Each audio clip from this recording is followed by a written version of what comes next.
여러분, 예나 지금이나 세상에서 가장 무서운 게 사람이라지만 가끔은 그 사람보다 더 사람 같은 짐승 이야기가 가슴을 울릴 때가 있습니다. 오늘 들려드릴 이야기는 외딴섬 늑대굴에서 짐승처럼 자라난 한 업둥이가 자신을 버린 비정한 가문과 조선의 권력자들을 소름 돋는 본능 하나로 처단해버린 기막힌 사연입니다.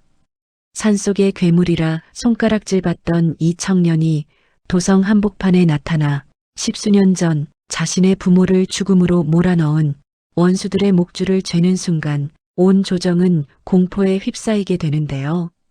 늑대의 눈으로 세상을 보는 이 사내가 어떻게 인간들의 추악한 음모를 사냥했는지 지금부터 그 장대한 전설이 시작됩니다. 니놈의 몸에서는 썩은 고기보다 더 고약한 죄의 냄새가 진동하는구나.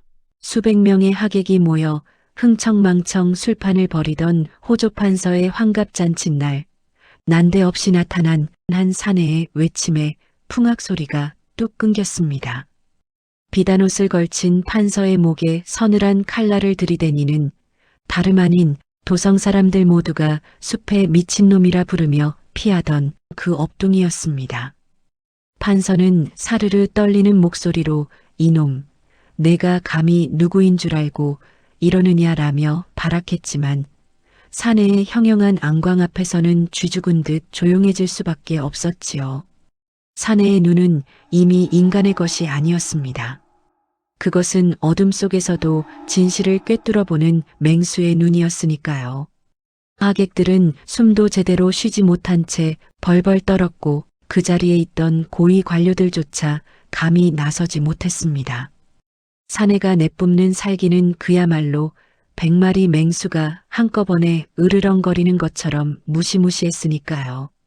제 인생의 시작은 부모님의 따뜻한 품이 아니라 사르르듯 차가운 바닷바람과 굶주린 늑대들의 으르렁거림 속이었습니다. 본래 저는 고귀한 가문의 핏줄로 태어났으나 권력의 눈먼 자들의 관계에 휘말려 갓난아기 때 바다 넘어 외딴섬에 내던져졌습니다. 모두가 제가 파도에 휩쓸려 죽었을 거라 믿었지만 하늘은 저를 버리지 않았지요. 새끼를 잃고 슬피 울던 어미 늑대가 저를 발견했고 기적처럼 저를 제 새끼 마냥 품어서 젖을 먹였습니다. 처음 제가 눈을 뜬 곳은 차가운 바위 틈새였습니다. 거친 돌바닥 위에 깔린 것이라곤 어미 늑대의 따뜻한 털뿐이었지요. 배고파 울음을 터뜨릴 때마다 어미 늑대는 제 볼을 혀로 핥아주며 젖꼭지를 물렸습니다. 그렇게 저는 인간의 말 대신 짐승의 포효를 배우며 자라났습니다. 옷 한 벌 걸치지 않은 채 거친 바위산을 맨발로 누비며 바람에 실려오는 아주 미세한 피냄새만으로도 적의 위치를 파악하는 본능을 갖게 되었지요. 제 기억 속에 가장 선명한 순간이 하나 있습니다. 제가 6살쯤 되었을 때였을 겁니다. 어느 날 어미 늑대가 사냥을 나갔다가 다리에 깊은 상처를 입고 돌아왔습니다. 피가 질질 흐르는 상처를 보자 제 가슴이 찢어지는 것 같았습니다. 저는 본능적으로 어미가 평소 약초를 뜯어먹던 곳을 기억해냈고 온 힘을 다해 절벽을 기어올라 그 풀을 구해왔습니다. 제 손은 피투성이가 되었지만 개의치 않았습니다. 어미의 상처에 풀을 씹어서 발라주자 어미 늑대는 제 뺨을 따뜻하게 핥아주었습니다. 그때 깨달았습니다. 저는 인간의 몸을 하고 있어도 제 진짜 가족은 바로 이 늑대물이라는 것을요. 저에게 세상은 눈으로 보는 것이 아니라 코와 귀로 느끼는 것이었습니다. 저 멀리 숲 끝에서 나뭇잎 하나가 떨어지는 진동, 땅 밑에서 벌레가 기어가는 소리까지 제 귀는 놓치지 않았습니다. 달빛도 없는 칠흑 같은 밤에도 저는 바위 사이를 뛰어다니며 사냥감을 쫓았습니다. 토끼의 심장 박동 소리, 노루의 숨소리, 심지어 멧돼지가 땅을 파며 내는 미세한 진동까지 모두 제게는 생존의 신호였습니다. 사람들은 저를 업둥이라 부르며 무서워했지만 저에게 늑대무리는 세상에서 가장 따뜻한 가족이었습니다. 하지만 시간이 흐를수록 저는 뭔가 다르다는 것을 느꼈습니다. 형제 늑대들은 네 발로 달렸지만 저는 두 발로 섰고 그들은 날카로운 송곳니로 먹이를 찢었지만 저는 돌칼을 만들어 사냥했습니다.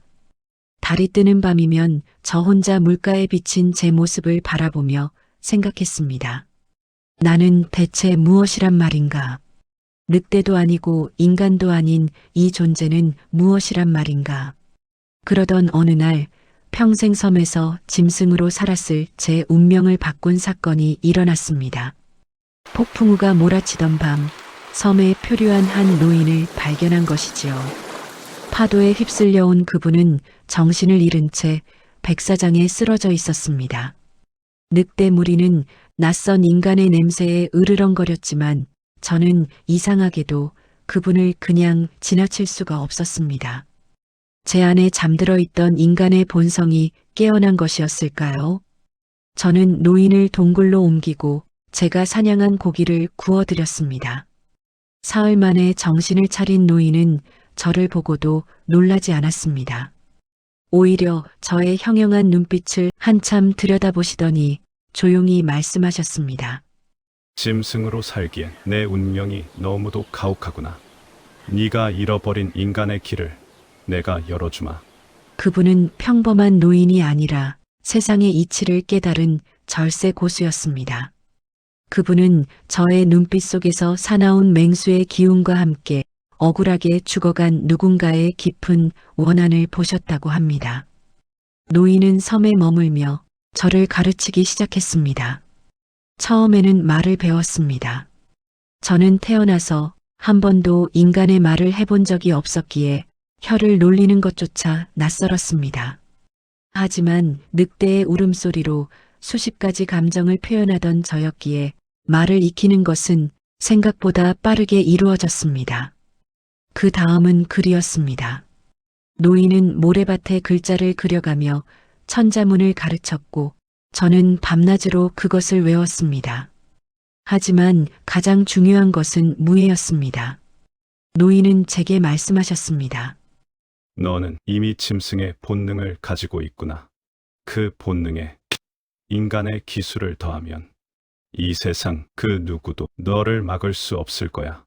그렇게 저는 매일 새벽 해가 뜨기 전부터 해가 질 때까지 수련에 몰두했습니다. 맨손으로 바위를 때리고 폭포수를 맞으며 정신을 가다듬고 벼랑 끝에서 외나무 다리를 건너며 균형 감각을 익혔습니다. 짐승의 본능에 인간의 기술이 더해지자 제 몸은 그 자체로 거대한 흉기가 되었지요. 저는 어둠 속에서도 적의 숨소리만으로 위치를 파악할 수 있었고 바람의 방향만으로도 상대의 움직임을 예측할 수 있었습니다. 노인은 감탄하며 말씀하셨습니다. 내가 가진 이 능력은 하늘이 준 선물이다. 하지만 이것을 어떻게 쓰느냐는 내 마음에 달려 있다. 3년의 세월이 흘렀을 때 노인은 저를 무트로 데려가기로 결심하셨습니다. 그리고 마지막 밤 저에게 낡은 베네저고리 하나를 건네셨습니다. 이것이 내가 버려질 때 두르고 있던 유일한 증거다. 내 진짜 이름을 찾으려면 이 문양의 주인을 찾아라. 베네저고리에는 기이한 꽃무늬가 수놓아져 있었습니다. 저는 그제야 깨달았습니다. 제가 그저 버려진 아이가 아니라 누군가의 치밀한 계획에 의해 죽임을 당할 뻔한 존재였다는 것을요. 무트로 건너간 저는 노인의 지시대로 장터를 떠돌며 정보를 모으기 시작했습니다. 그리고 마침내 제 가슴이 멎는 듯한 이야기를 듣게 되었습니다. 10수년 전 나라를 위해 충성을 다하다 반역자로 몰려온 가족이 도륙당한 어느 대감댁의 비극이었지요. 그 이야기를 전하는 광대의 목소리가 제 귀에는 마치 어제 일어난 일처럼 선명하게 울렸습니다. 베네저고리에 새겨진 기이한 꽃무늬와 그 멸문당한 가문의 인장이 소름 끼치도록 일치했던 것입니다. 저는 단순히 버려진 업둥이가 아니었습니다. 계획된 학살 속에서 기적처럼 살아남은 마지막 생존자였던 것이지요. 제 부모님은 억울한 누명을 쓰고 죽었고 제 형제들도 모두 칼을 맞아 죽었다고 했습니다. 오직 저만이, 갓난아기였던 저만이 하인의 손에 의해 섬으로 옮겨져 목숨을 건진 것입니다. 하인은 아마도 차마 갓난아기를 죽일 수 없어서 섬에 버렸을 것이고 파도에 휩쓸려 죽을 것이라 믿었겠지요. 저는 이제 인간의 탈을 쓴 늑대가 되어 도성으로 향합니다. 화려한 비단옷 아래 추악한 욕망을 숨긴 자들, 그들이 아무리 향수를 뿌리고 분칠을 해도 제 코에는 그들의 몸에서 배어나오는 썩은 권력의 악취가 진동했습니다. 저는 짐승의 감각으로 원수들의 뒤를 밟기 시작했습니다. 밤이 되면 담장을 넘어 그들의 집 처마 밑에 숨어 그들이 나누는 은밀한 대화를 엿들었습니다. 그들이 돈깨를 열고 닫으며 내는 탐욕스러운 소리, 비단 자락이 스치는 소리, 심지어 그들의 심장 박동까지도 제 귀는 놓치지 않았습니다.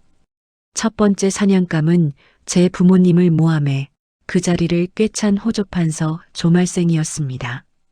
그는 자신의 죄가 영원히 묻혔다고 믿으며 백성들의 고열을 짜내 잔치를 벌이고 있었지요. 환갑을 맞아 온 조정의 고관들을 불러 모았고 기생들의 춤과 노래로 밤을 지새우며 호기롭게 웃어댔습니다. 하지만 그는 몰랐을 겁니다. 숲에서 돌아온 늑대가 이미 그의 안방 마루 밑에서 그의 심장 소리를 듣고 있다는 사실을요. 잔칫날 밤 저는 담장을 넘어 들어갔습니다. 수십 명의 하인들이 경비를 섰지만 바람처럼 움직이는 저를 알아챌 사람은 아무도 없었습니다.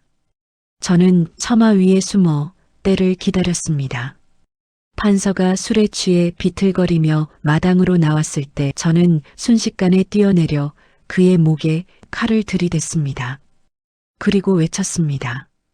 이놈의 몸에서는 썩은 고기보다 더 고약한 죄의 냄새가 진동하는구나. 인간보다 더 인간답게 살기 위해 저는 가장 짐승 같은 방법으로 그들의 가면을 찢어버릴 준비를 마쳤습니다. 과연 이 업둥이 사내가 도성 한복판에서 어떤 피의 심판을 내릴지 여러분 그 기막힌 반전의 순간을 끝까지 지켜봐 주십시오. 여러분, 죄 지은 자가 가장 두려워하는 것이 무엇인지 아시는지요? 바로 자신이 완벽하게 숨겼다고 믿는 그 추악한 진실이 가장 화려한 순간에 만천하에 드러나는 것입니다. 호조판서 조말생의 환갑잔치는 그야말로 도성의 내로라 하는 권력자들이 모두 모인 탐욕의 각축장이었습니다. 하지만 그들이 비싼 술을 들이키며 껄껄거릴 때 잔칫집 뒤뜰 어두운 그림자 속에는 굶주린 늑대의 눈을 지닌 사내가 숨을 죽이고 있었습니다. 저는 잔칫집 담장 너머 느티나무 위에 몸을 숨긴 채 마당에서 벌어지는 광경을 지켜보고 있었습니다. 붉은 등불이 수백 개나 걸려 있었고 기생들의 화려한 치마가 바람에 펄럭이며 춤을 추고 있었습니다. 하지만 제 눈에 보이는 것은 그런 화려함이 아니었습니다. 저는 저들의 가식 뒤에 숨은 썩은 본성의 냄새를 맡고 있었으니까요. 저는 나무에서 담장 위로 조용히 옮겨 탔습니다. 달빛도 없는 금은밤이었기에 제 움직임을 알아챌 자는 아무도 없었습니다.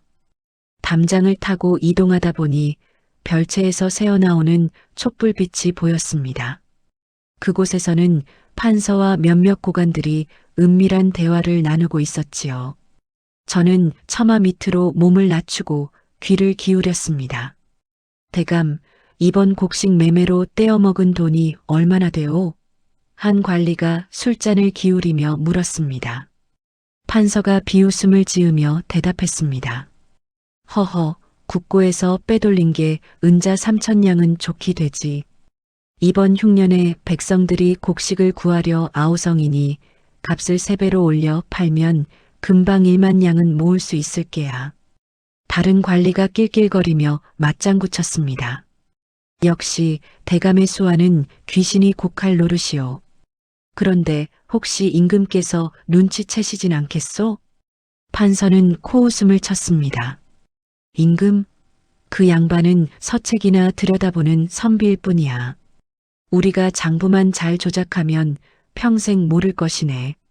15년 전 역정놈을 제거할 때도 그랬잖나. 임금은 끝까지 그 충신을 믿었지. 하지만 우리가 증거를 조작하니 결국 역모로 몰려 죽지 않았나? 그놈의 재산은 고스란히 우리가 나눠 가졌고 말이야. 제 온몸의 피가 거꾸로 솟구쳤습니다.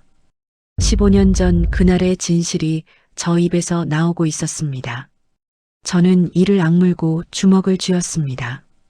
손톱이 손바닥을 파고들어 피가 흘렀지만 아픔조차 느껴지지 않았습니다. 저는 천천히 숨을 고르며 마음을 가라앉혔습니다. 스승님 말씀이 떠올랐습니다. 사냥은 조급함으로 망친다. 분노를 삼켜라.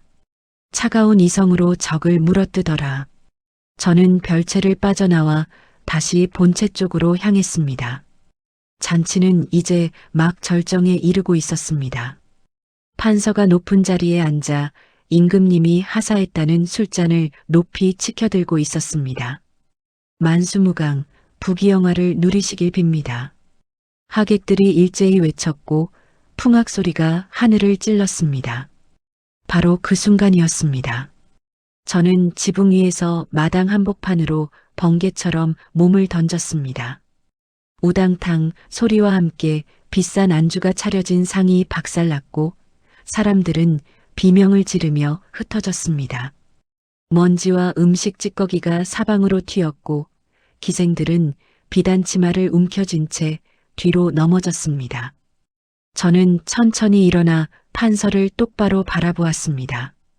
조말생! 판서는 눈을 부릅뜨고 소리쳤습니다. 내 놈이 누구냐? 감히 이곳이 어디라고? 호위무사들, 저놈을 당장 베어라. 호위 무사 10명이 칼을 뽑아들고 저를 에워쌌습니다. 그들은 모두 무예에 능한 자들이었지만 제 눈에는 그저 느릿하게 움직이는 허수아비처럼 보일 뿐이었습니다. 첫 번째 무사가 칼을 휘두르며 달려들었습니다. 저는 몸을 낮춰 칼날을 피하고 그의 팔목을 잡아 비틀었습니다. 우두둑 뼈가 부러지는 소리와 함께 무사가 비명을 질렀습니다. 두 번째, 세 번째 무사가 동시에 덤벼들었습니다. 저는 마치 춤을 추듯 그들 사이를 파고들어 한 명의 무릎을 걷어차고 다른 한 명의 목을 팔로 조였습니다. 나머지 무사들이 떨리는 손으로 칼을 겨누었지만 감히 덤비지 못했습니다. 저는 늑대처럼 낮게 으르렁거렸습니다. 다음은 누구 차례냐? 판서의 호위 무사들이 모두 쓰러지자 저는 천천히 판서를 향해 걸어갔습니다. 판서는 술상 뒤로 숨으며 떨리는 목소리로 외쳤습니다. 이놈! 네가 죽고 싶은 게냐? 나는 호조 판서다. 임금의 신임을 받는 일품 대신이란 말이다. 저는 비웃음을 흘렸습니다. 일품 대신? 도둑놈 두목의 다른 이름이겠지. 저는 짐승처럼 낮게 깔린 목소리로 말했습니다. 조말생! 15년 전 바다에 내던진 아기가 죽지 않고 돌아오면 어떤 기분일지 궁금하다고 했었지? 지금 그 대답을 들려주지. 판서의 얼굴이 하얗게 질렸습니다. 그의 눈동자가 경련하듯 떨리기 시작했습니다. 판서는 이렇게 말했습니다. 설마 내가 그 역적의 자식이란 말이냐? 어떻게 이렇게 살아있을 수가? 저는 차갑게 웃었습니다. 네가 하인에게 명령했지. 갓난아기를 바다에 던져버리라고. 파도가 삼킬 것이고 설사 섬에 떠내려간다 해도 짐승의 먹이가 될 거라고. 하지만 너는 하나를 몰랐어. 그 짐승이 나를 자식처럼 키웠단 걸 말이야. 판서가 뒷걸음질치며 품속에서 비상용 단검을 꺼내려는 순간 저는 번개처럼 그의 손목을 붙잡았습니다. 저는 그의 발을 걷어차 넘어뜨렸습니다. 판서가 바닥에 넘어지며 신발이 벗겨졌고 그 안에서 무언가가 쏟아져 나왔습니다. 콰직 소리와 함께 장화가 터져나갔고 그 안에서 눈부신 금빛이 쏟아졌습니다. 그것은 판서가 잃어버렸다고 관아에 허위 보고를 하고 빼돌렸던 국고의 황금 인장들이었습니다. 작은 도장들이 마당에 뒹굴며 달빛에 반짝였습니다. 백성들은 굶어 죽어나가는데 너는 임금의 도장을 신발 밑에 깔고 잔치를 벌였구나. 제가 외치는 순간 잔치에 참석했던 관리들의 안색이 변했습니다. 누군가는 황급히 자리를 뜨려 했고 누군가는 입을 막으며 놀라움을 감추지 못했습니다. 짐승의 후각으로 찾아낸 그 부패의 냄새가 드디어 실체를 드러낸 것입니다. 판서는 무릎을 꿇고 이건 모함이다라고 소리쳤지만 이미 늦었습니다. 제가 가져온 증거는 그뿐만이 아니었거든요. 저는 품 안에서 두툼한 장부 한 권을 꺼냈습니다. 이것은 별채에서 판서가 숨겨두었던 진짜 장부였습니다. 저는 잔치 전날 밤 담장을 넘어 그의 서재에 잠입해 이것을 찾아냈던 것입니다. 저는 장부를 펼쳐 큰 소리로 읽기 시작했습니다. 영조 28년 3월 삼남 지방 구율미 500석 횡령 같은 해 6월 군량미 매매로 은자 1,000량 취득 29년 정월 역적 민대감택 재산 몰수 후 사적 분배. 제가 한 줄 한 줄 읽을 때마다 하객들의 얼굴은 점점 더 창백해졌습니다. 몇몇은 조용히 자리를 떠나려 했지만 저는 그들을 날카로운 눈빛으로 제지했습니다. 아무도 이 자리를 떠날 수 없소. 여기 있는 자들 중 절반은 이 장부에 이름이 올라 있으니까. 저는 차가운 미소를 지으며 장부의 한 페이지를 찢어 공중에 던졌습니다. 종이가 바람에 날려 하객들 앞에 떨어졌고 그들은 각자의 이름이 적힌 페이지를 보며 경악했습니다. 판서는 바닥에 엎드린 채 떨고 있었습니다. 그의 화려했던 관복은 먼지투성이가 되었고 환갑을 축하하던 금관은 한쪽으로 기울어져 있었습니다. 저는 그를 내려다보며 조용히 말했습니다. 15년 전 내가 우리 집안을 역적으로 몰았을 때 우리 아버지는 끝까지 결백을 주장하셨지. 하지만 너희가 조작한 증거 앞에서 무력했어. 오늘 내가 그 기분을 똑같이 느껴보거라. 바로 그때 멀리서 말발굽 소리가 들려왔습니다. 포졸들이 들이닥쳤습니다. 누군가 미리 관아에 밀고를 한 것이었습니다. 사실 그 밀고자는 저였습니다. 저는 잔치가 열리기 전날 의금부에 익명의 제보를 해두었던 것입니다. 포교가 말에서 내려 판서를 바라보며 엄하게 말했습니다. 호조판서 조말생, 횡령과 역적 조작 혐의로 체포한다. 순순히 따르시오. 판서는 마지막까지 발악했습니다. 나를 아는가? 내가 누군지 알고 이러는 게냐? 하지만 포교는 단호하게 고개를 저었습니다. 익명의 제보와 함께 증거가 의금부에 이미 전달되었소. 당신이 감춰둔 또 다른 장부들도 모두 압수되었소. 이제 끝이오. 졸들이 판서의 팔을 뒤로 묶어 끌고 가기 시작했습니다. 판서는 질질 끌려가며 저를 돌아보았습니다. 판서는 끌려가며 저에게 내가 대체 누구냐며 이름을 밝히라고 소리쳤습니다. 저는 달빛 아래 서서 차갑게 대답했습니다. 나는 내가 죽였다고 믿었던 민대감의 아들이다. 15년 전 내가 바다에 던진 그 갓난아기가 바로 나다. 그리고 나는 이제 늑대의 이빨을 가진 인간으로 돌아왔다. 판서의 비명 섞인 울음소리가 멀어져 갔습니다. 저는 하늘을 향해 길게 포효했습니다. 으아! 저 멀리 섬에 계실 어미 늑대와 억울하게 눈을 감으신 부모님께 드리는 제 첫 번째 사냥의 보고였습니다. 잔치에 남아있던 하객들은 모두 저를 두려운 눈빛으로 바라보았습니다. 어떤 이는 무릎을 꿇었고 어떤 이는 도망치려다 주저앉았습니다. 저는 천천히 그들을 둘러보며 말했습니다.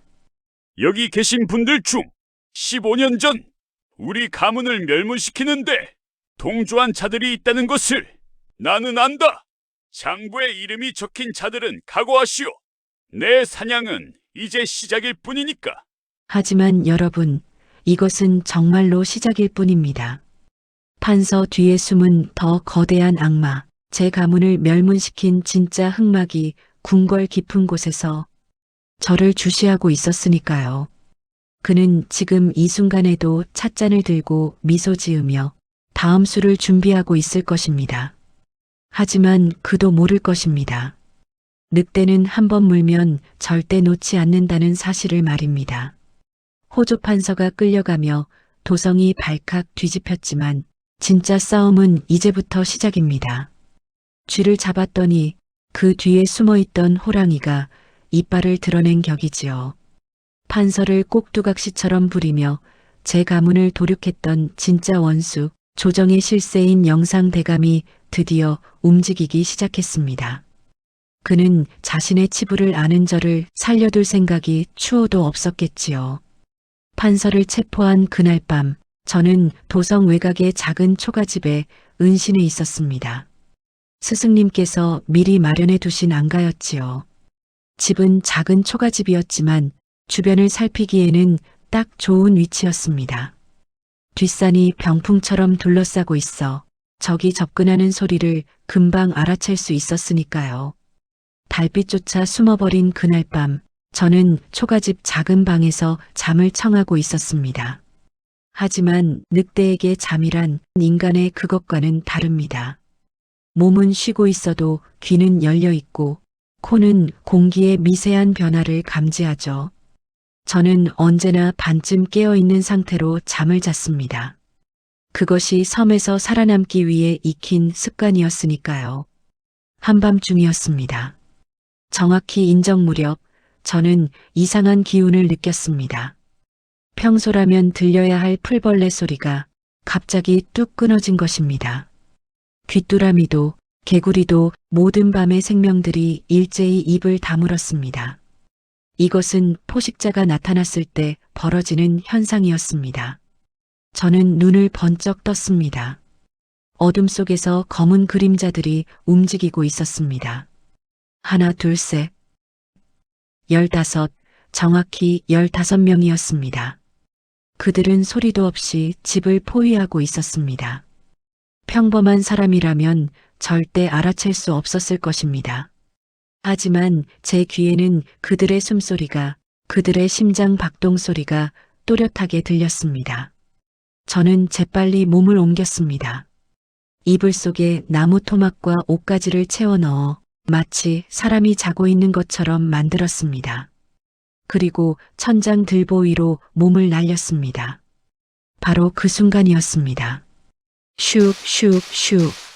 문창살을 뚫고 수십 발의 독침이 날아들었습니다. 침들은 정확하게 이불 속 사람의 급소를 노리고 날아왔습니다.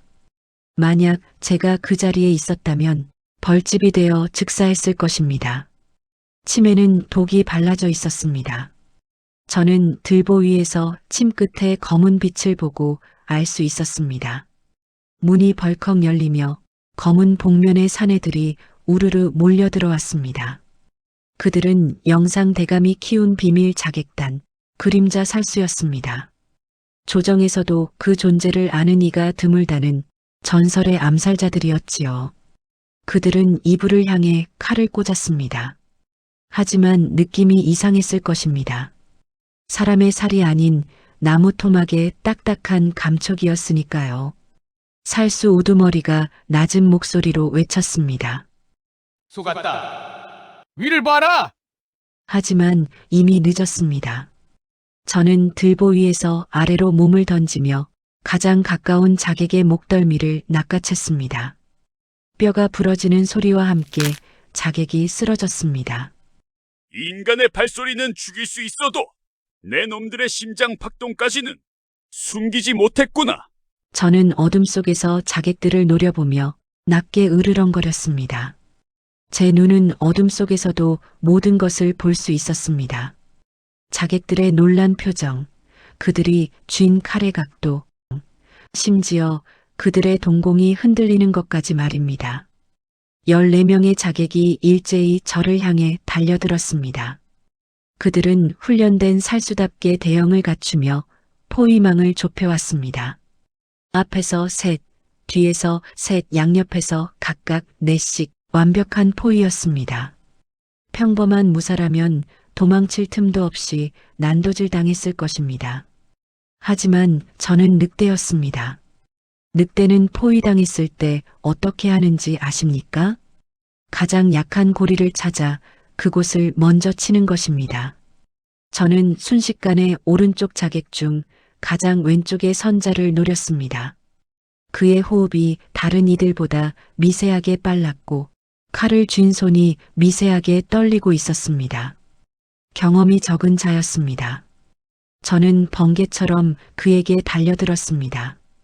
자객은 칼을 휘둘렀지만 저는 몸을 낮춰 칼날 아래로 파고들었습니다. 그리고 그의 명치를 주먹으로 강타했습니다. 꺽 소리와 함께 자객이 피를 토하며 쓰러졌습니다. 포위망에 구멍이 생긴 것입니다. 저는 그 틈으로 빠져나가며 뒤돌아섰습니다. 이제 제가 출구를 등지고 서 있고 자객들이 저를 둘러싼 형국이 되었습니다. 하지만 이제 그들은 한꺼번에 덤빌 수 없었습니다. 좁은 공간에서 서로 방해가 되었으니까요. 자객 둘이 동시에 달려들었습니다. 저는 스승님께 배운 파천검법을 짐승의 괴력에 실어 휘둘렀습니다. 칼과 칼이 맞부딪힐 때마다 불꽃이 튀었습니다. 자객의 칼이 제 어깨를 스쳤고 제 칼은 자객의 팔을 베었습니다. 피가 튀었지만 저는 아픔을 느끼지 못했습니다. 싸움에 몰입하면 늑대는 통증을 느끼지 않으니까요. 세 번째, 네 번째 자객이 쓰러졌습니다. 하지만 자객들도 만만치 않았습니다. 그들은 대형을 받고 이번에는 암기를 던지기 시작했습니다. 표창, 비수, 독침이 빗발처럼 날아왔습니다. 저는 마당으로 뛰어나가며 몸을 굴렀습니다. 땅바닥을 구르며 암기를 피하는 모습은 마치 사냥개를 피하는 여우 같았을 것입니다. 자객 우두머리가 비열하게 웃으며 품에서 뭔가를 꺼냈습니다. 그것은 작은 주머니였습니다. 그가 주머니를 터뜨리자 하얀 가루가 공중에 퍼졌습니다. 독가루였습니다. 그 가루는 눈과 코를 자극해 일시적으로 감각을 마비시키는 독이었습니다. 가루가 제 얼굴을 향해 날아왔습니다. 저는 눈을 감았습니다. 우두머리가 비웃었습니다.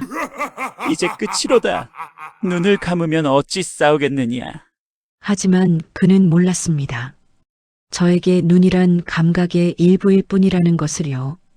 저는 눈을 감은 채로 귀를 세웠습니다. 우두머리의 발소리가 들렸습니다. 세 걸음 네 걸음 그가 다가오고 있었습니다. 그의 칼이 공기를 가르는 소리가 들렸습니다. 위에서 아래로 제 머리를 노리고 내려치는 칼이었습니다. 저는 몸을 옆으로 굴렸습니다. 칼이 땅바닥을 내리쳤고 흙먼지가 튀어 올랐습니다. 저는 그 소리로 우두머리의 정확한 위치를 파악했습니다. 그리고 땅을 짚고 일어나며 발차기를 날렸습니다. 제 발이 우두머리의 옆구리를 강타했습니다.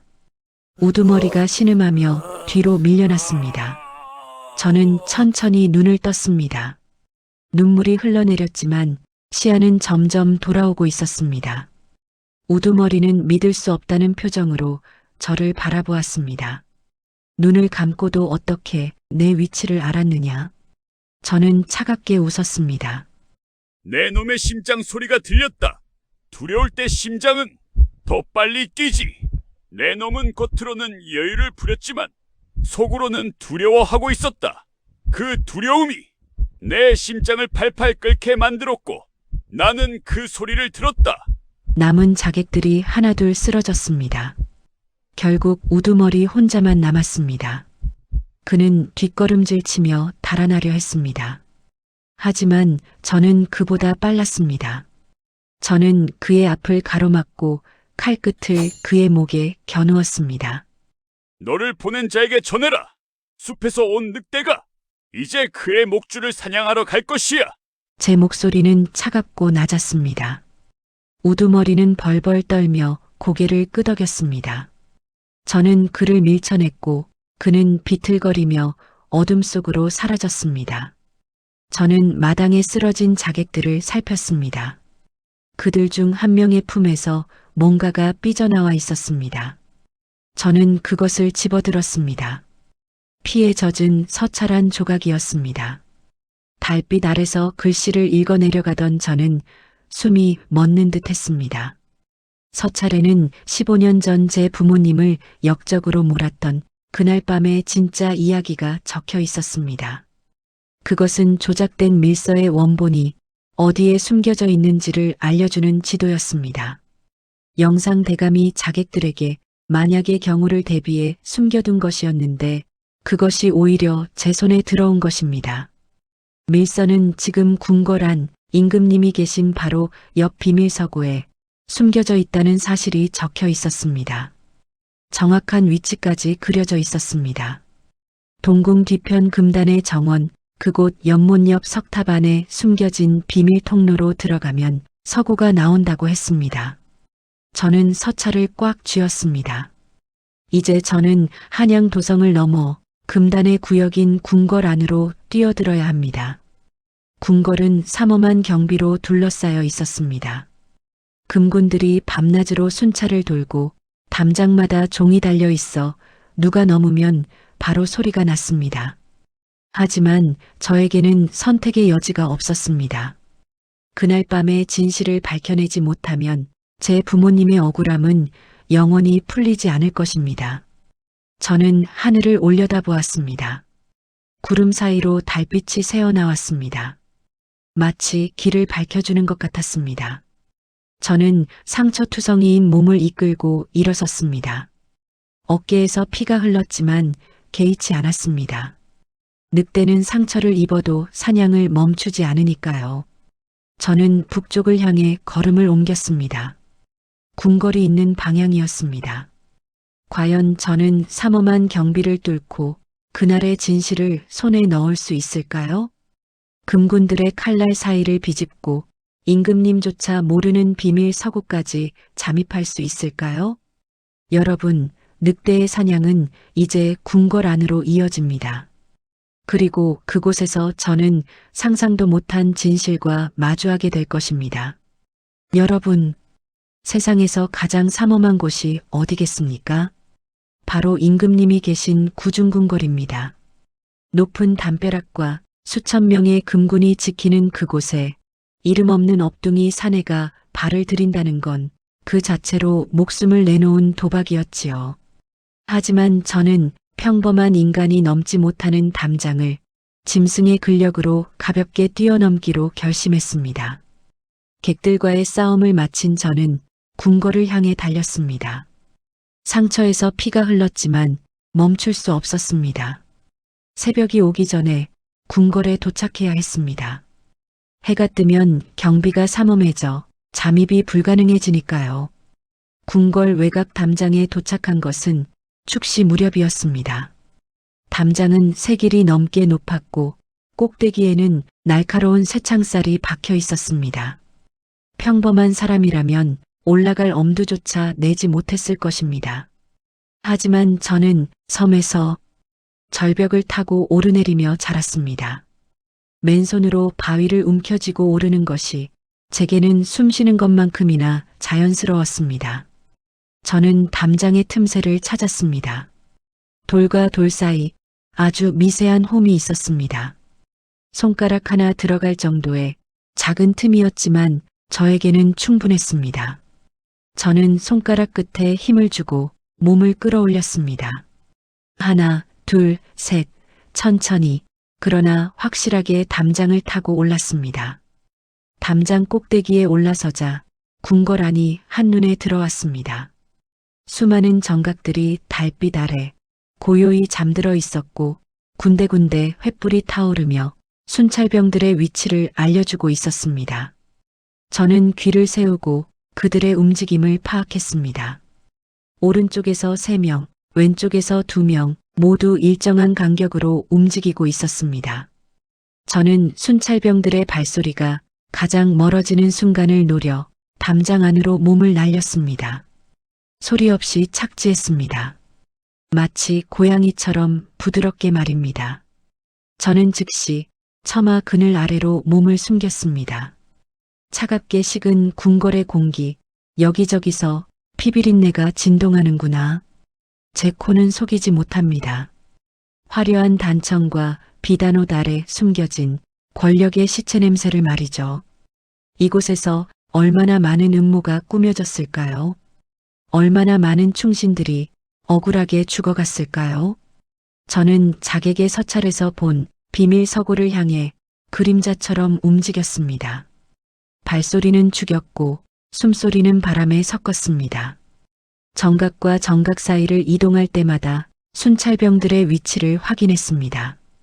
그들의 발소리, 갑옷이 부딪히는 소리, 창을 땅에 짚는 소리, 모든 것이 제 귀에 들렸습니다. 어느 순간 저는 돌담 뒤에 몸을 숨겼습니다. 바로 코앞으로 금군 둘이 지나갔습니다. 그들은 제가 숨어 있는 곳에서 불과 한 발짝 거리에 있었습니다. 만약 그들이 고개를 돌리기만 했어도 저는 발각되었을 것입니다. 하지만 저는 숨조차 쉬지 않았습니다. 늑대는 사냥할 때 숨을 참을 수 있습니다. 심장 박동까지 늦출 수 있지요. 금군들이 지나가자 저는 다시 움직였습니다. 순찰하는 병사들의 규칙적인 발걸음 소리 사이를 파고드는 건 숲에서 사냥감을 몰 때보다 더 쉬운 일이었지요. 저는 지붕 위로 올라가 기와 사이를 밟으며 이동했습니다. 아래에서는 알아챌 수 없었을 것입니다. 드디어 서구가 보였습니다. 동궁 뒤편 아무도 찾지 않는 외진 곳에 자리한 낡은 건물이었습니다. 서찰에 그려진 그림과 정확히 일치했습니다. 저는 지붕에서 뛰어내려 서고 앞에 조용히 착지했습니다. 서고의 묵직한 문 앞에 다다랐을 때 제 귀에 예상치 못한 소리가 들렸습니다. 누군가의 숨소리였습니다. 아주 가냘프지만 긴장한 숨소리였지요. 저는 칼을 빼들고 경계했습니다. 혹시 또 자객이 매복해 있는 것은 아닐까? 그때 어둠 속에서 한 여인이 나타났습니다. 궁녀복을 입은 상궁이었습니다. 그녀는 떨리는 목소리로 외쳤습니다. 누구냐? 감히 이곳이 어디라고 발을 들이는가? 하지만 그녀의 목소리에는 공포보다는 단호함이 더 많이 담겨 있었습니다. 저는 칼을 거두며 조용히 말했습니다. 저는 적이 아니요. 다만 진실을 찾으러 왔을 뿐이요. 상궁은 횃불을 들어 제 얼굴을 비췄습니다. 그리고 그 순간 그녀의 눈이 크게 떠졌습니다. 저 15년 전 사라진 그 도령님이 맞으시군요. 상궁은 눈물을 글썽이며 대답했습니다. 어찌 있겠습니까? 그리고 상궁은 이렇게 말합니다. 민대감 댁에서 시녀로 일했던 춘월의 딸이라고 말하면서 어머니는 대감마님께 큰 은혜를 입었다고 말을 이어갑니다. 영모 사건이 터졌을 때 저희 모녀도 위험했지만 대감마님께서 미리 피신시켜 주셨습니다. 라고 말했습니다. 저는 그제야 장터에서 주워들은 기억들이 떠올랐습니다. 어머니를 모시던 충직한 시녀였습니다. 그녀에게 딸이 있었다는 것도 희미하게 기억났습니다. 상궁은 계속 말했습니다. 어머니는 평생 대감댁에 억울함을 풀어드리고 싶어 하셨습니다. 저도 그 뜻을 이어받아 이곳 궁궐에 들어왔습니다. 영상 대감의 눈을 피해 몰래 진실을 찾고 있었지요. 저는 감격했습니다. 세상이 모두 저를 버렸다고 생각했는데 이렇게 은혜를 기억하며 진실을 찾는 이가 있었다니 말입니다. 상궁은 제 손을 잡으며 말했습니다. 도련님, 제가 도와드리겠습니다. 서고 안에 숨겨진 비밀문의 위치를 알고 있습니다. 상궁의 안내로 저는 서고 안으로 들어갔습니다. 서고는 낡은 책들로 가득했습니다. 먼지 냄새와 곰팡이 냄새가 코를 찔렀습니다. 상궁은 책장 하나를 가리켰습니다. 이 책장 뒤에 가짜 벽이 있습니다. 상궁과 저는 힘을 합쳐 무거운 책장을 밀었습니다. 끽 소리와 함께 책장이 옆으로 움직였고 그 뒤에 숨겨진 좁은 공간이 드러났습니다.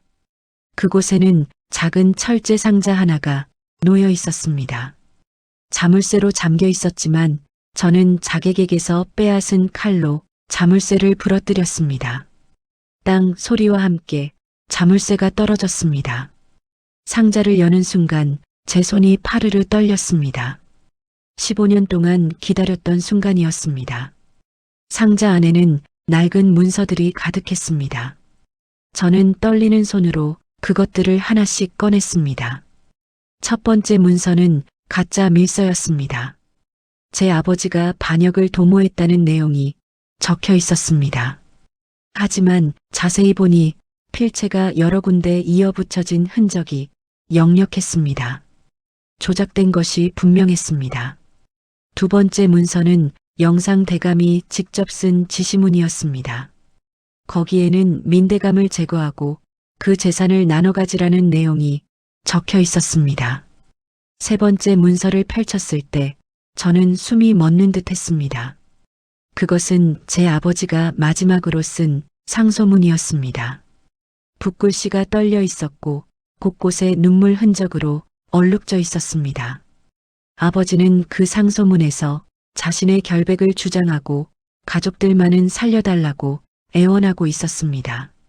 저는 상소문을 가슴에 꼭 껴안았습니다. 아버지, 아버지. 제 눈에서 뜨거운 것이 흘러내렸습니다. 15년 동안 흘리지 못했던 눈물이었습니다. 상궁도 옆에서 함께 울었습니다. 하지만 슬퍼할 시간은 없었습니다. 바로 그때 서구 밖에서 요란한 소리가 들렸습니다. 횃불의 불빛이 창문으로 새어 들어오기 시작했습니다.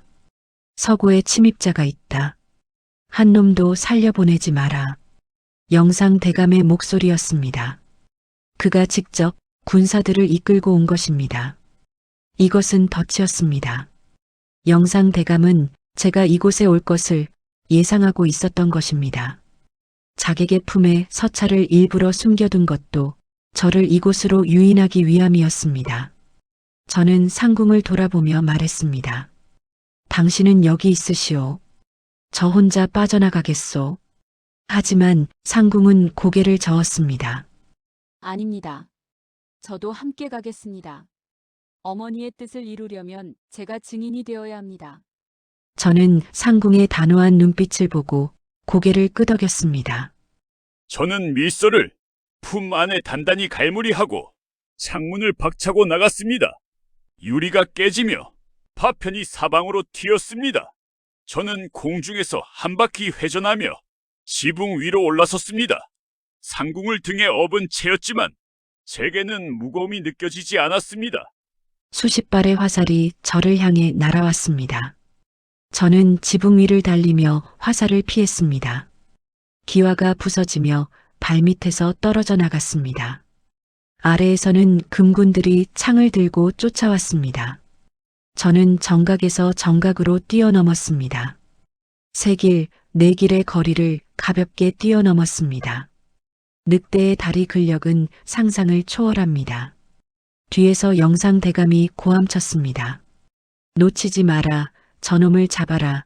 저놈을 잡는 자에게는 천금을 내리겠다. 하지만 저는 멈추지 않았습니다. 이제 제가 할 일은 단 하나입니다. 이 증거를 들고 임금님이 계신 편전으로 달려가 온 나라가 보는 앞에서 영상 대감의 목줄을 끊어버리는 것이지요. 저 앞에 편전의 불빛이 보였습니다. 임금님께서 계신 곳이었습니다. 늑대가 사냥감을 물면 절대로 놓지 않듯 저 또한 이 진실을 결코 놓지 않을 것입니다. 제 뒤에서는 수백 명의 금군이 쫓아오고 있었지만 제 앞에는 정의의 문이 열리고 있었습니다. 수십 발의 화살이 저를 향해 날아왔습니다. 저는 지붕 위를 달리며 화살을 피했습니다. 기와가 부서지며 발밑에서 떨어져 나갔습니다. 아래에서는 금군들이 창을 들고 쫓아왔습니다. 저는 정각에서 정각으로 뛰어넘었습니다. 세 길, 네 길의 거리를 가볍게 뛰어넘었습니다. 늑대의 다리 근력은 상상을 초월합니다. 뒤에서 영상 대감이 고함쳤습니다. 놓치지 마라. 저놈을 잡아라. 저놈을 잡는 자에게는 천금을 내리겠다라고 말하면서 뒤쫓아왔습니다. 하지만 저는 멈추지 않았습니다. 이제 제가 할 일은 단 하나입니다. 이 증거를 들고 임금님이 계신 편전으로 달려가 온 나라가 보는 앞에서 영상 대감의 목줄을 끊어버리는 것이지요. 저 앞에 편전의 불빛이 보였습니다. 임금님께서 계신 곳이었습니다.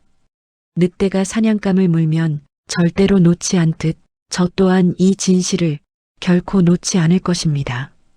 제 뒤에서는 수백 명의 금군이 쫓아오고 있었지만 제 앞에는 정의의 문이 열리고 있었습니다. 드디어 15년의 한설인 세월이 마침표를 찍을 시간이 왔습니다. 증거를 손에 넣은 저는 빗발치는 화살을 뚫고 임금님이 계신 편전으로 달렸습니다. 등 뒤에 화살 한 대가 박혔지만 통증조차 느껴지지 않았습니다. 제 안에 야성이 외치고 있었거든요. 오늘이 바로 그놈의 숨통을 끊는 날이다. 편전은 바로 눈앞이었습니다. 하지만 그 앞을 금군 수십 명이 창을 들고 막아서고 있었습니다. 그들의 눈에는 두려움이 가득했습니다. 피투성이가 되어 달려오는 제 모습이 마치 지옥에서 온 귀신처럼 보였을 것입니다. 한 금군이 창을 들어 저를 막으려 했습니다. 물러서라. 한 걸음만 더 다가오면 베어버리겠다. 하지만 저는 멈추지 않았습니다. 저는 그의 창을 맨손으로 붙잡았습니다. 날카로운 창날이 제 손바닥을 베었고 피가 흘렀지만 개의치 않았습니다. 저는 창을 잡아당겨 금군을 넘어뜨리고 그대로 편전의 육중한 문을 향해 달렸습니다. 저는 어깨로 문을 받았습니다. 무거운 나무 문이 안쪽으로 벌컥 열렸고 경첩이 부러지는 소리가 울려 퍼졌습니다. 편전 안은 순식간에 정막에 휩싸였습니다. 그곳에는 당황한 기색이 역력한 영상 대감과 위험 있는 모습의 임금님이 계셨습니다. 임금님은 용상에 앉아 계셨고 영상 대감은 임금 옆에서 뭔가를 보고하고 있던 참이었습니다. 제가 들어오자 영상 대감은 저를 보자마자 소리쳤습니다. 이 미친 짐승놈을 당장 끌어내라. 감히 어디라고 발을 들이느냐. 호위 무사들이 칼을 빼들고 저를 에워쌌습니다. 하지만 저는 그들을 무시하고 임금님을 똑바로 바라보았습니다. 그리고 품속에서 피 묻은 밀서를 꺼내 높이 쳐들었습니다. 임금님의 눈빛이 흔들렸습니다. 그분은 밀서를 보고 계셨지만 제 모습에도 시선이 멈춰 있었습니다. 피투성이가 된 제 몸, 등에 박힌 화살, 그리고 제 눈에서 흐르는 눈물을 보고 계셨습니다. 전하, 여기 15년 전 충신이었던 제 아버지를 역적으로 몰아 죽이고 어린 저를 바다에 내던진 괴물의 자백이 있습니다. 이 종이에서 나는 이 썩은 냄새를 맡아보소서. 너는 누구냐? 무슨 일로 이곳에 왔느냐? 임금님께서 조용히 물으셨습니다. 저는 무릎을 꿇었습니다. 저는 15년 전 역적으로 몰려 죽은 민대감의 아들입니다. 제 이름은 민준. 갓난아기 때 바다에 던져졌으나 기적같이 살아남았습니다. 오늘 이 자리에 온 것은 복수가 아니라 아버지의 억울함을 풀어드리기 위함입니다. 영상 대감의 안색이 잿빛이 되었습니다. 그는 마지막까지 발악하며 소리쳤습니다. 전하, 저자의 말을 믿지 마소서. 저것은 조작된 문서입니다. 역적의 자식이 거짓으로 꾸며낸 것입니다. 그는 호위 무사들에게 저를 베라고 명했습니다. 무사들이 칼을 들고 다가왔습니다.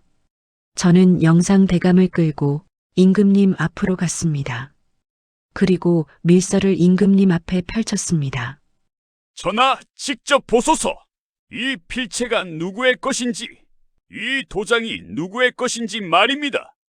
임금님께서 밀서를 집어들었습니다. 촛불을 가까이 가져와 자세히 살펴보셨습니다. 밀서에는 제 아버지가 반역을 도모했다는 내용이 적혀 있었지만 필체는 여러 곳에서 이어붙인 흔적이 역력했습니다. 그리고 그 옆에는 영상 대감이 직접 쓴 지시문이 있었습니다. 민대감을 제거하라. 증거를 조작하라. 재산을 분배하라는 내용이었습니다. 임금님의 손이 떨렸습니다. 이것이 정녕 사실이란 말이냐? 영상대감, 이것이 경의 필체가 아니라고 부인할 수 있겠는가? 영상 대감은 땅에 엎드렸습니다. 영상 대감은 그건 모함이라고 말하면서 목소리는 매우 떨리고 있었습니다. 바로 그때 편전 밖에서 상궁이 들어왔습니다. 저와 함께 탈출했던 그 상궁이었습니다. 그녀는 무릎을 꿇고 말했습니다.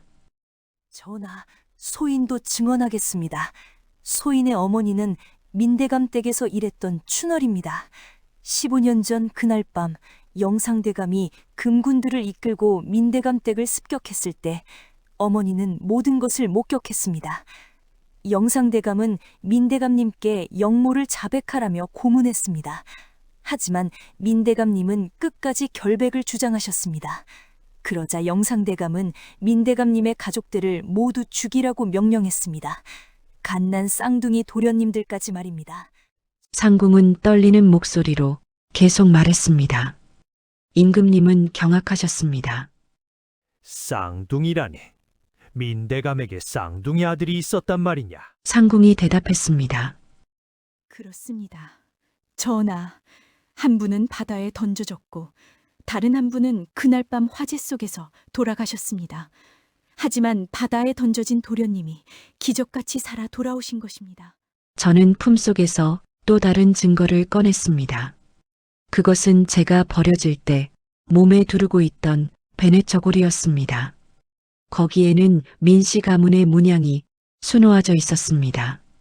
전하, 이것이 제가 민대감의 아들이라는 증거입니다. 임금님은 베네저고리를 받아들고 한참을 살펴보셨습니다. 그리고는 눈을 감으셨습니다. 한참 후에야 임금님은 눈을 뜨시고 영상 대감을 내려다보셨습니다. 영상대감, 경은 과인을 속였도다. 충신을 역적으로 몰아 죽이고 그 가족까지 죽이려 하였다. 이것이 경이 과인한테 보인 충성이냐? 영상 대감은 땅에 이마를 찌우며 울었습니다. 영상 대감은 잘못했다면서 용서를 빌었습니다. 하지만 임금님은 단호하게 손을 저으셨습니다. 경의 관직을 모두 삭탈하고 옥에 가두어라. 15년 전의 일을 낱낱이 조사하여 죄를 물을 것이다. 금군들이 달려들어 영상 대감의 관복을 벗겼습니다. 화려했던 비단 관복이 찢겨나갔고 그는 죄인의 몸이 되었습니다. 그는 질질 끌려나가며 저를 돌아보았습니다. 그의 눈에는 분노와 후회가 뒤섞여 있었습니다. 저는 차갑게 그를 바라보았습니다. 당신 스스로 자초한 일이요. 탐욕이 당신을 망쳤소. 영상 대감의 뒷모습이 편전 밖으로 사라졌습니다. 저는 칼을 거두었습니다. 짐승처럼 그를 찢어 죽이는 대신 인간의 법으로 그가 평생을 쌓아온 모든 것이 무너지는 것을 똑똑히 보게 해준 것이지요. 모든 진실이 밝혀진 뒤 임금님께서는 저를 일어나라며 말씀하셨습니다. 민준, 경은 역경 속에서도 진실을 지켰다. 경의 아버지 민대감은 충신이었다. 과인이 그 사실을 몰라보고 역적으로 몰아 죽게 했으니 이 죄를 어찌 갚겠는가? 임금님은 민대감의 관직을 복권시켰습니다. 그리고 저에게도 높은 관직을 제안하셨습니다. 그리고는 이제 민씨 가문의 대를 이어야 한다면서 곁에서 나라를 바로잡는 일을 도와달라고 부탁하셨습니다. 하지만 저는 정중히 고개를 숙였습니다. 전하, 송구하오나 저는 관직을 받을 수 없습니다. 저는 이미 짐승의 귀와 눈을 가졌습니다. 이 화려한 궁궐보다 저를 키워준 숲의 바람소리가 더 그립습니다. 임금님은 아쉬워하셨지만 제 뜻을 존중해 주셨습니다. 그렇다면 경이 가는 곳마다 과인의 축복이 함께하기를 바라노라 라고 말씀하셨습니다. 저는 궁궐을 나와 부모님의 묘소로 향했습니다. 15년 동안 찾지 못했던 그곳을 상궁의 도움으로 찾을 수 있었습니다. 묘소는 도성 외곽 한적한 산기슭에 있었습니다. 작은 봉분 2개가 나란히 서 있었고 그 앞에는 비석이 세워져 있었습니다. 저는 무릎을 꿇고 절을 올렸습니다. 아버지, 어머니, 아들 민준이 돌아왔습니다. 늦었지만 아버지의 억울함을 풀어드렸습니다. 이제 편히 쉬소서. 저는 밀서를 꺼내 불을 붙였습니다.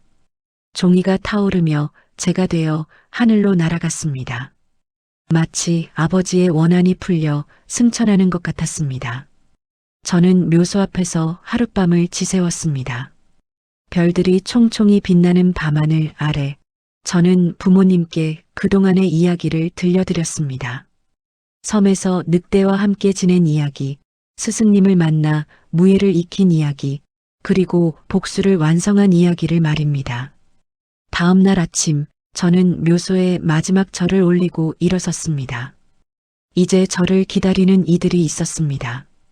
저를 거두어 주셨던 스승님과 저를 젖 먹여 키워준 어미 늑대가 기다리는 그 깊은 산속으로 발길을 옮겨야 했습니다. 저는 도성을 떠나며 뒤돌아보았습니다. 높은 궁궐의 지붕이 아침 햇살에 반짝이고 있었습니다. 하지만 저는 그곳이 아니라 산으로 향했습니다. 제 진짜 가족이 있는 곳으로 말입니다.